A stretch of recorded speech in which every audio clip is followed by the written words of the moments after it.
EMA의 최대 장점은 전 이거라고 생각을 합니다.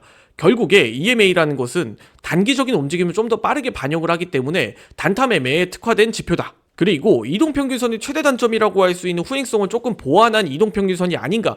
그래서 이동평균선을 좀 중요하게 보고 이동평균선을 단타 매매의 진입 기점으로 삼으시는 분들에게는 이 EMA를 꼭 공부해보시고 활용해보시고 테스트해보시길 추천을 드립니다. 반갑습니다. 트레이딩 알파팀입니다. 영상을 시청하시기 전에 구독과 좋아요 부탁드리고 해외 증권사를 사용하시면 나스닥 한 계약 기준 140만원, 최소 증거금 0.01계약 기준 15,000원부터의 선물 거래가 가능합니다. 자세한 내용은 댓글 혹은 더보기란에 셀프 계좌 개설 영상 혹은 고객센터를 참조해 주시기 바라겠습니다. 자, 오늘 영상은 이동평균선의 한 종류인 EMA에 대해서, 지수 이동평균선에 대해서 한번 이야기를 들어보도록 하겠습니다. 요즘 해외 선물 매매나 파생 매매에서 EMA가 굉장히 많이 쓰여요. EMA는 지수 이동평균선인데, 지수 이동평균선? 지수 매매를 하는데 내가 지수 이동평균선을 볼 필요가 있어? 이렇게 생각을 해주시는 분들이 있어요. 그런데 이름이 이제 지수 이동평균선일 뿐이지 사실 설정되어 있는 값과 원리는 굉장히 다르다는 겁니다. 일반 이동평균선과 드라마틱한 차이는 없어요. 하지만 이 디테일한 한 차이가 여러분들의 관점이나 타점이 완전히 바뀔 수도 있다는 점을 여러분들이 알고 가셔야 돼요. 그렇기 때문에 오늘은 파생 매매, 지수 매매에서 굉장히 많이 쓰이는 지수 이동평균선 EMA에 대해서 알아보도록 하겠습니다.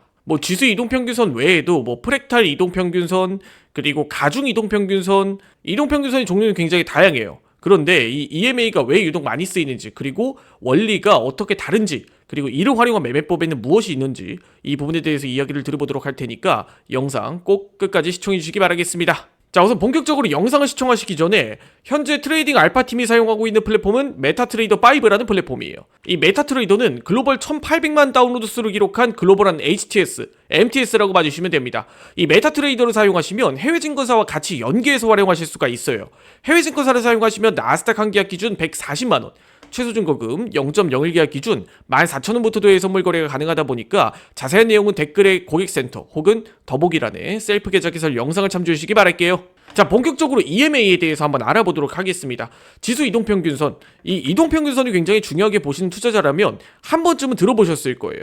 그래서 이 이동평균선 EMA가 일반 이동평균선 SMA와는 과연 어떤 차이가 있을까 라고 했을 때 차이점은 딱 한 가지입니다. 바로 최근 주가에 가중치를 많이 반영을 해서 이동평균선이 형성이 된다라는 거예요. 그렇기 때문에 이 최근에 급격한 변동이 있거나 지수의 등락이 강하게 있을수록 이 EMA가 좀 더 민감하게 반응을 한다라는 거죠. 그렇기 때문에 단기적인 가격이 많이 이렇게 변동이 됐다라는 것은 단타 매매에 특화되어 있는 지표다 라고 우리가 해석을 해볼 수가 있어요. 그래서 이 EMA도 단기 매매, 1분봉 매매, 그리고 트레이딩 알파팀이 굉장히 강조하는 5일선, 21선 매매에서도 굉장히 많이 쓰이는 방식 중 하나예요. 그래서 이 EMA가 단기 매매에서, 특히나 파생 매매에서는 훨씬 많이 쓰인다라는 거죠.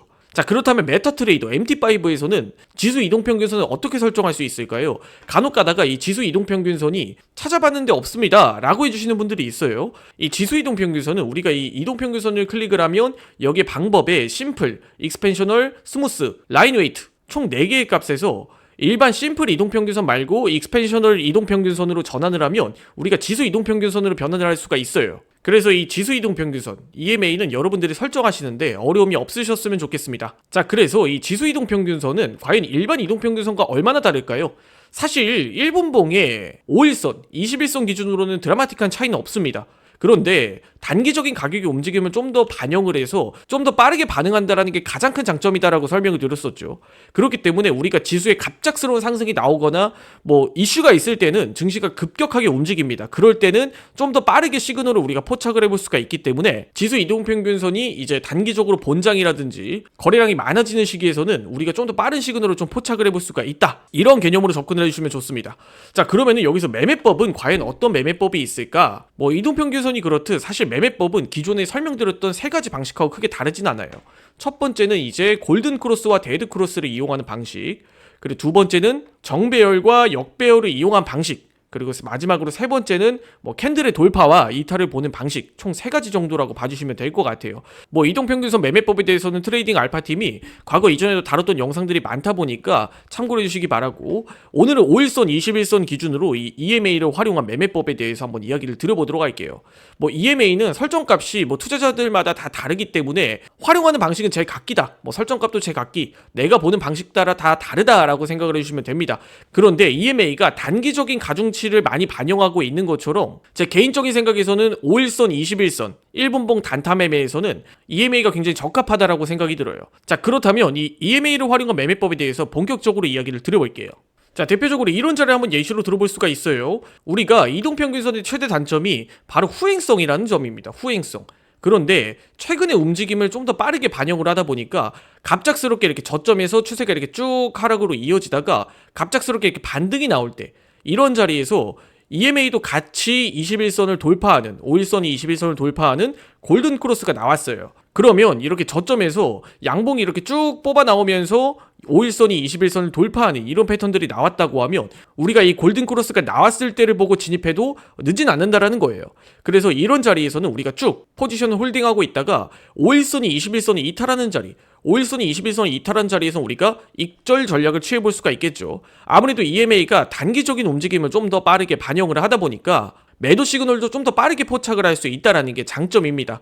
자, 그러면 여기서 우리가 진입 타점을 기준으로 골든 크로스가 나온 자리를 기점으로 진입을 했다고 하더라도 최소한 200틱 정도의 수익은 볼 수가 있었던 거예요. 물론 이건 결과론적인 이야기이긴 하지만 EMA가 좀 더 빠른 신호를 포착하기 때문에 골든 크로스, 데드 크로스의 관점으로 봐도 굉장히 좀 훌륭한 매매법이다라고 이야기를 드리겠습니다.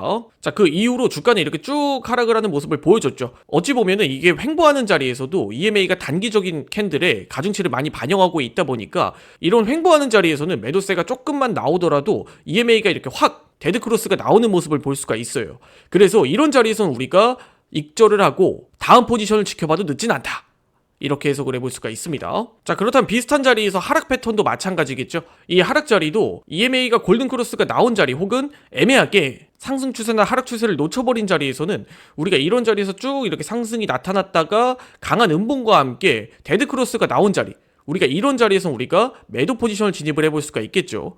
매도 포지션을 진입한 이후에 우리가 EMA가 다시 한번 골든 크로스가 나오기 이전까지는 쭉 포지션을 홀딩한다고 하더라도 여기서 최소 진입 타점을 기준으로 한 30포인트 정도, 총 120틱 정도의 매도뷰가 나오는 거예요. 어때요? 굉장히 심플하죠? 마지막으로 정리를 해보자면 EMA의 최대 장점은 전 이거라고 생각을 합니다. 결국에 EMA라는 것은 단기적인 움직임을 좀 더 빠르게 반영을 하기 때문에 단타 매매에 특화된 지표다. 그리고 이동평균선의 최대 단점이라고 할 수 있는 후행성을 조금 보완한 이동평균선이 아닌가.